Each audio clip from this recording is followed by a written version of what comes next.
Chapter 202 পরিস্থিতি নিশ্চিত করা। চিঠিটা ভাঁজ করার পর ক্লাইন মোরেত্তি তামার বাঁশিটা বের করল। বাঁশিটা ঠোঁটে লাগিয়ে সে জোরে একটা ফুঁ দিল। নিস্তব্ধ ঘরের ভেতর ডেস্কের ওপর থেকে ফোয়ারার মতো মায়াবী সাদা হাড়গোড় উড়তে শুরু করল। দেখতে দেখতে হাড়গুলো মিলে বিশাল এক দানবের আকার নিল। দানবটা লম্বায় প্রায় 4 মিটার, আর তার শরীর থেকে তখনও হালকা একটা আভা বের হচ্ছিল। আগেরবারের মতোই দানবটার মাথাটা ছাদ ফুঁড়ে ওপরে উঠে গিয়েছিল। ক্লাইন হাতের কবজি ঘুরিয়ে চিঠিটা তার দিকে ছুঁড়ে দিল। সাদা হাড়ের দানবটা খপ করে চিঠিটা ধরে ফেলল আর শক্ত করে আঁকড়ে ধরল। ক্লাইন আবারও তামার বাঁশিতে ফুঁ দিল। সে দেখল আজিকের বার্তাবাহক ভেঙে টুকরো টুকরো মায়াবী সাদা হাড়ে পরিণত হল। তারপর বৃষ্টির মতো ঝরে পড়ে ডেস্কের ভেতরেই যেন মিলিয়ে গেল। সব কাজ শেষ করার পর ক্লাইনের মনটা অনেক শান্ত হল, কিন্তু সে তার চেষ্টা থামাল না। সে চেয়ারটা পিছিয়ে দিয়ে উঠে দাঁড়াল। তারপর সে ঘড়ির কাঁটার উল্টো দিকে 4 পা হেঁটে ধূসর কুয়াশার ওপরের সেই রহস্যময় জগতে প্রবেশ করল।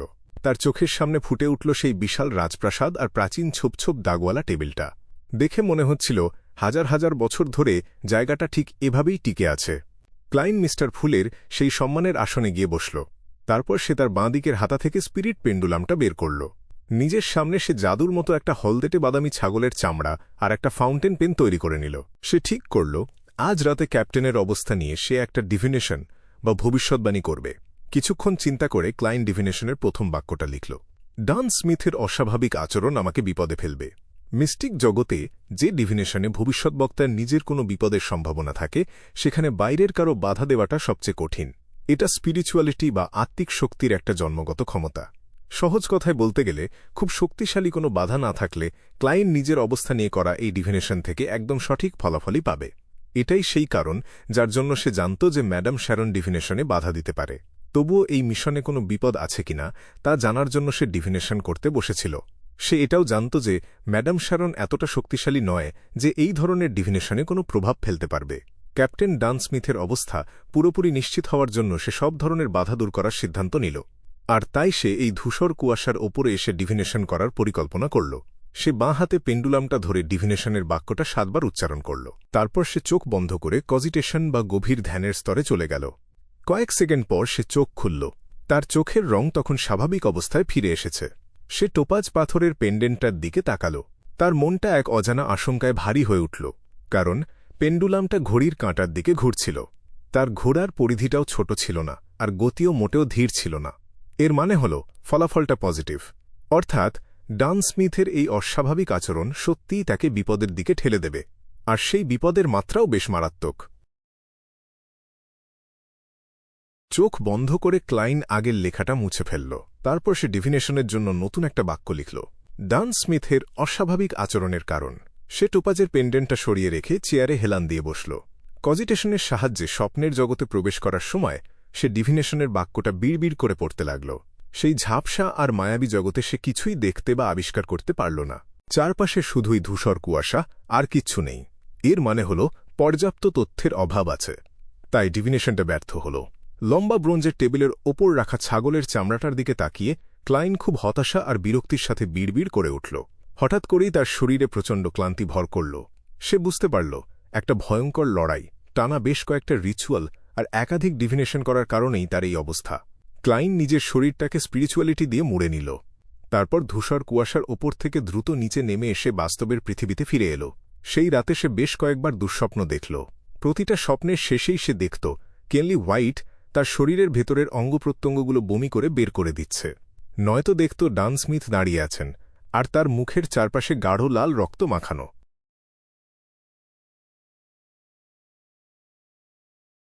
পরদিন সকালে ক্লাইনের ডিউটি ছিল চ্যানিস গেটে।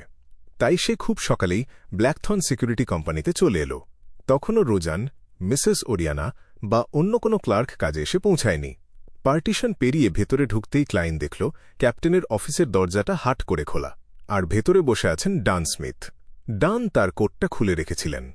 তার গায়ে এখন শুধুই একটা সাদা শার্ট আর কালো ভেস্ট। তিনি নিজের চেয়ারে বসে 2 হাতে 1 কাপ কফি ধরে রেখেছিলেন। একদম শূন্য দৃষ্টিতে তিনি সামনের দেয়ালটার দিকে তাকিয়েছিলেন।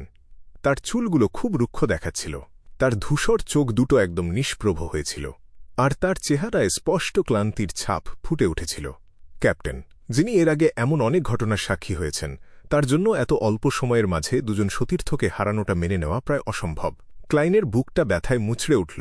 তার চোখের সামনে আবারও ভেসে উঠল সেই ভেঙে যাওয়া বিশাল আয়নার দৃশ্যটা, যেখানে দেখা গিয়েছিল কেনলির লাশের সামনে হাঁটু গেড়ে বসে আছেন ডান, আর তার পুরো মুখটা গাঢ় লাল রক্তে মাখামাখি। ক্লাইন দাঁতে দাঁত চেপে অন্যদিকে মুখ ঘুরিয়ে নিল। প্রায় ২০ সেকেন্ড পর সে নিজেকে সামলে নিল। তারপর হাত বাড়িয়ে ক্যাপ্টেনের দরজায় টোকা দিল। ঠক ঠক ঠক। ডান তার কফির কাপটা নিচে নামিয়ে রাখলেন। তার ধূসর চোখ দুটো আবারও গভীর চিন্তায় ডুবে গেল। তিনি একটা লম্বা শ্বাস নিয়ে বললেন, আমি হোলি ক্যাথেড্রালে ব্যাপারটা জানিয়েছি। তারা প্রাথমিক একটা উত্তরও দিয়েছে। চার্চ থেকে কেনলির পরিবারকে ৩,০০০ পাউন্ড ক্ষতিপূরণ দেওয়া হবে, আর পুলিশ ডিপার্টমেন্ট শোকভাতা হিসেবে দেবে ১,০০০ পাউন্ড। সব মিলিয়ে মোট ৪,০০০ পাউন্ড। বেশিরভাগ মধ্যবিত্ত মানুষের কাছে এটা এমন এক বিশাল সম্পদ যা তারা সারা জীবন কাজ করেও আয় করতে পারবে না। কেনলির সাপ্তাহিক বেতন ছিল ৭ পাউন্ড।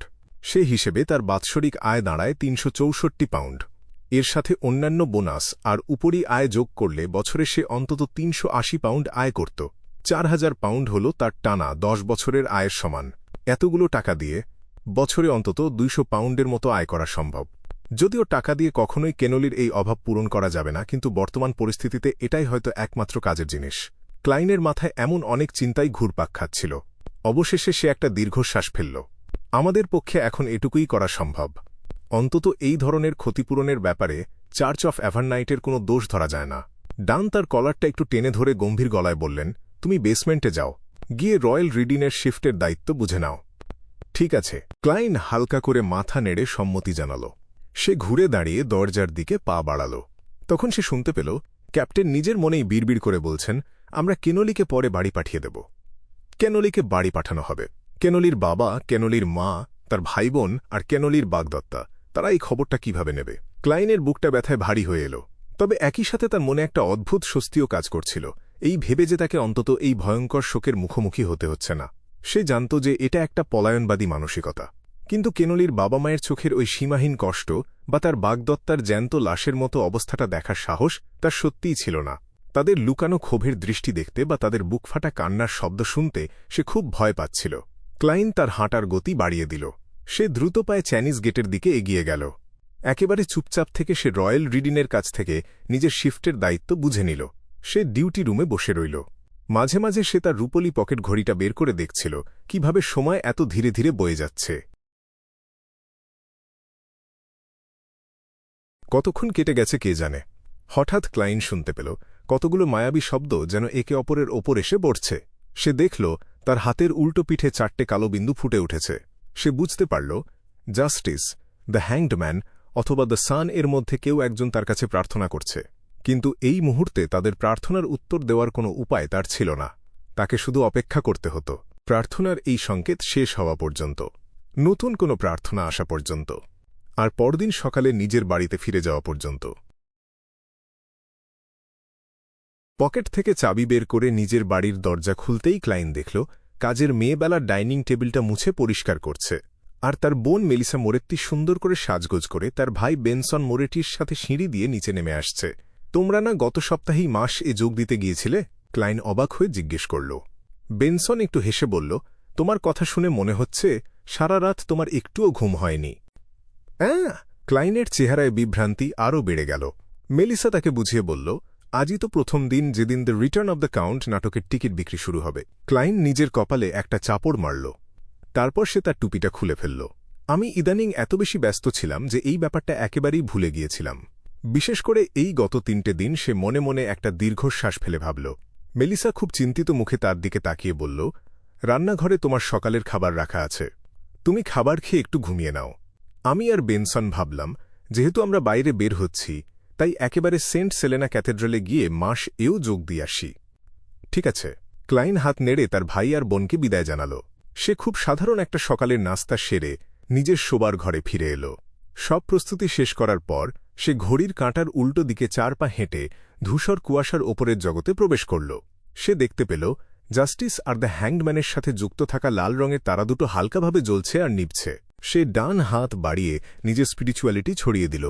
তখন ক্লাইনের চোখের সামনে কয়েকটা ঝাপসা ছবি ফুটে উঠল। অড্রে হল এর প্রার্থনার শব্দ তার কানে ভেসে এল। আমি প্রার্থনা করছি, আপনি শুনুন। চিল্লাঙ্গোসের ওই ঘটনার কারণে আমার বাবা আমাকে পাহারা দেওয়ার জন্য একজন বিয়ান্ডারকে কাজে লাগিয়েছেন। তাছাড়া আরও বেশ কয়েকজন আছে যারা গোপনে আমার ওপর নজর রাখছে। আপনার কাছে প্রার্থনা করার এই সুযোগটা বের করতে আমাকে অনেক কষ্ট করতে হয়েছে।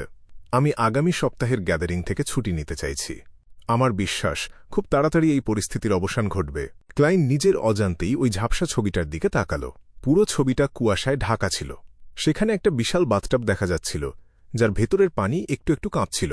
অড্রে হলো একটা বাথ তোয়ালে জড়িয়ে সেখানে বসেছিল। সে দ্রুত নিজের দৃষ্টি সরিয়ে নিল। তারপর দ্য হ্যান্ডম্যানের প্রার্থনা শুনতে শুরু করল। তার বর্ণনার ধরনটা অড্রের চেয়ে আলাদা ছিল, তবে তার অনুরোধটাও ছিল একদম একই রকম। চিল্লাঙ্গোসের মৃত্যুর পর তৈরি হওয়া ঝামেলার কারণে তাকেও ছুটি নিতে হবে। ক্লাইন হালকাভাবে মাথা নাড়ল। তারপর সে তাদের দুজনের প্রার্থনারই আলাদাভাবে উত্তর দিল। আমি বুঝতে পেরেছি। তারপর সে দসানের লাল তারাটার কাছে একটা বার্তা পাঠিয়ে দিল। আগামী গ্যাদারিংটা সাময়িকভাবে বাতিল করা হল।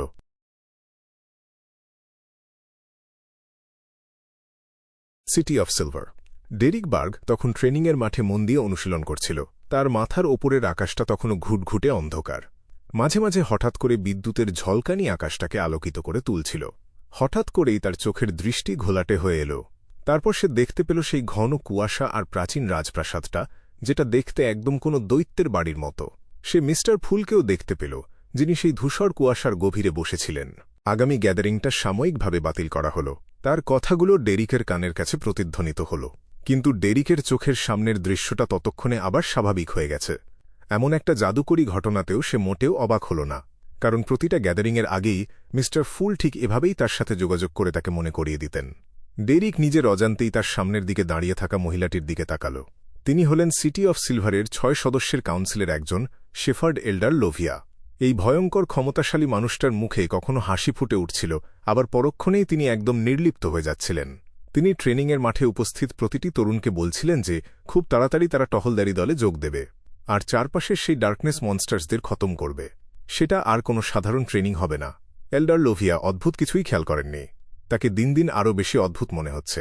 এর কারণ কি এই যে তার বশ করা আত্মাদের মধ্যে কোনো হাই সিকোয়েন্স বিয়ন্ডারের অশুভ আত্মা লুকিয়ে আছে? ডেরিক মনে মনে ভাবল।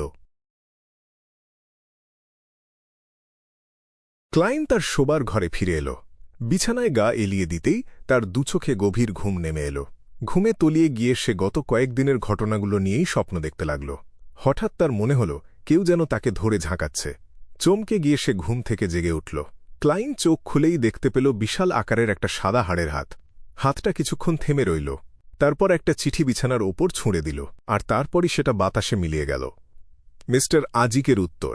ক্লাইন বুক ভরা আশা নিয়ে চিঠিটা তুলে নিল।